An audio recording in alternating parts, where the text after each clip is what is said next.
इस खबर के पेश करता है Arabian juices and salads. Breaking news. Nagarjuna Sagar में टीआरएस की शानदार कामयाबी, बीजेपी की जमानत जब्त।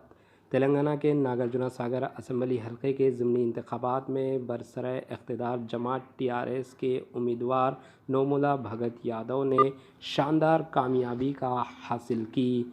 17 अप्रैल को होने वाले ज़िमनी इंतखाबात में भगत ने कांग्रेस के सीनियर लीडर जाना रेड्डी को 19,000 वोटों से शिकस्त दे दी। 25 राउंड में वोटों की गिनती हुई, जिसमें 2-3 राउंड को छोड़कर बाकी तमाम राउंड्स में टीआरएस पार्टी के उम्मीदवार आगे रहे। इस हलके से बीजेपी के उम्मीदवार डॉक्टर रवि नायक अपनी जमानत भी नहीं बचा पाए।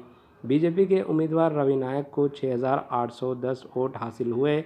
टीआरएस पार्टी को 78,559 वोट और कांग्रेस पार्टी को 61,749 वोट मिले। Bureau report, AHN news.